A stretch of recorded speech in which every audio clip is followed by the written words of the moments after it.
భారత సినీ సంగీత ప్రపంచంలో తన గాత్రంతో చెరగని ముద్ర వేసిన లెజెండరీ గాయని ఆశా భోంస్లే మరణం అందరినీ కలిచివేసింది. ప్రధాని మోడీతో పాటు రాజకీయ నాయకులు, సినీ ప్రముఖులు తీవ్ర సంతాపం ప్రకటించారు. ఎన్నో అద్భుత గీతాలతో సంగీత ప్రియుల హృదయాల్లో ఆమె సుస్థిర స్థానం సంపాదించారు. అయితే ఆమె పాట ఎంత మధురమో ఆమె వ్యక్తిగత జీవితం అంత నాటకీయం. ప్రేమ, తిరుగుబాటు, కుటుంబ కలహాలు, వియోగం వంటి ఎన్నో ఎత్తుపల్లాలతో ఆమె జీవితం ఓ సినిమా కథను తలపిస్తుంది. చిన్నతనం నుంచే నిబంధనలను పాటించటం కంటే తన మనసుకు నచ్చిందే చేయటం ఆశా భోంస్లే నైజం.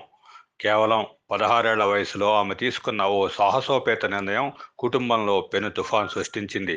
తన సోదరి గానకోకిల లతా మంగేష్కర్ వద్ద సెక్రటరీగా పనిచేస్తున్న 31 ఏళ్ల గణపతిరావు భోంస్లేతో ఆమె ప్రేమలో పడ్డారు.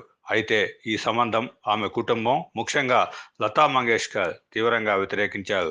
కుటుంబ సభ్యుల అభిష్టానికి వ్యతిరేకంగా ఆశా భోంస్లే గణపతిరావు వివాహం చేసుకున్నారు. ఈ నిర్ణయంతో సోదరీమణుల మధ్య తీవ్ర అగాధం ఏర్పడింది. చాలా కాలం పాటు వారిద్దరూ మాట్లాడుకోలేదు.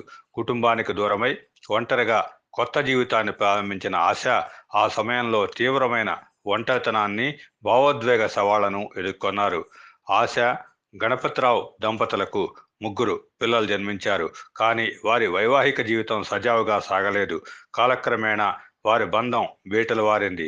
చివరికి వారు విడాకులు తీసుకొని విడిపోయారు. ఇది ఆమె జీవితంలో మరో కష్టమైన దశ అయినప్పటికీ కొత్త అధ్యాయానికి నాంది పలికింది. ఆ తరువాత ప్రముఖ సంగీత దర్శకుడు ఆర్.డి. బర్మన్తో ఆమెకు సంగీతం ద్వారా ఏర్పడిన పరిచయం ప్రేమగా మారింది. 1980లో వారిద్దరూ వివాహం చేసుకున్నారు. కొంతకాలం తర్వాత ఆర్.డి. బర్మన్తోనూ ఆమె విడిగా ఉన్నప్పటికీ వారి మధ్య అనుబంధం చివరి వరకు సాగింది. ఆమె స్వరంలోని గాంభీర్యం వెనుక ఆమె జీవితంలోని ఎన్నో అనుభవాలు, పోరాటాలు దాగి ఉన్నాయి. అయితే ఆమె జీవితంలో ఒక తీరని విషాదం ఆమెను జీవితాంతం వెంటాడింది. అదే ఆమె కుమార్తె వర్షా భోంస్లే ఆత్మహత్య. ఈ ఘటన ఆశా భోంస్లేను మానసికంగా తీవ్రంగా కుంగదీసింది.